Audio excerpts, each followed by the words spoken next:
Hello বন্ধুরা, তোমাদের জন্য আরেকটা নতুন ভিডিও নিয়ে চলে এসেছি মমতাজ লাইফস্টাইলে। আজকে বানাবো ঘরোয়া পদ্ধতিতে চিলি পানির। তো চিলি পানির বানানোর জন্য কি কি লাগবে, এখানে ক্যাপসিকাম, টমেটো আর পেঁয়াজটাকে কিউব করে কেটে নিয়েছি, লঙ্কাও কুচিয়ে নিয়েছি।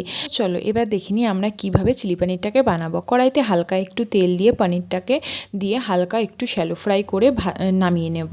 এখানে শ্যালো ফ্রাই করে আমি পানিরটাকে নামিয়ে নিয়েছি।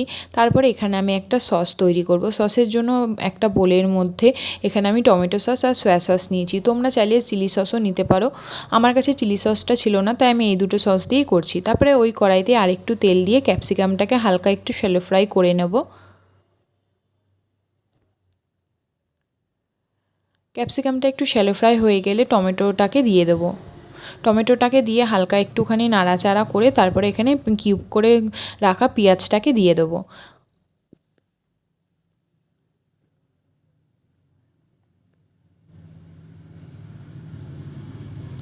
পেঁয়াজটাকে দিয়ে এবার একটু ভালো করে নাড়াচাড়া করে নেব। বন্ধুরা, এখানে আমি লঙ্কা কুচিটাও দিয়েছি, কিন্তু লঙ্কা কুচিটা তোমাদের সাথে ভিডিওতে দিতে পারিনি আমি। তো তারপরে এখানে সামান্য পরিমাণে একটু নুন দিয়ে দিয়েছি। নুনটা তোমাদের স্বাদ অনুযায়ী দেবে, কিন্তু যেহেতু সসে নুন থাকে তো তোমরা কিন্তু বুঝে কিন্তু দেবে নুনটা। তারপরে এখানে তৈরি করে রাখা সসটাকে দিয়ে দেবো। সসটাকে দিয়ে এখানে ভালো মতো নাড়াচাড়া করে নেব। বন্ধুরা, গ্রেভিটা কিন্তু তোমাদের ইচ্ছে মতো তোমরা রাখবে। অনেকে গ্রেভি একটু বেশি পছন্দ করে, অনেকে গ্রেভি একটু কম পছন্দ করে।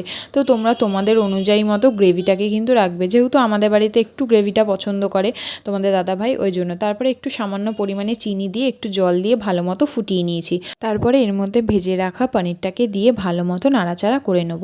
ভালো মতো নাড়াচাড়া করে একটুখানি ফুটিয়ে নিলেই আমাদের ঘরোয়া পদ্ধতিতে চিলি পানির রেডি।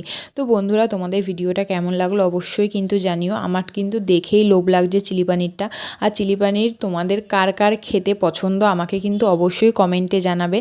আর হ্যাঁ বন্ধুরা, ভিডিওটা কেমন লাগলো অবশ্যই কিন্তু জানাবে। আর লাইক, কমেন্ট আর শেয়ার করে দেবে। আর চ্যানেলটাকে কিন্তু সাবস্ক্রাইব করতে ভুলবে না। টাটা।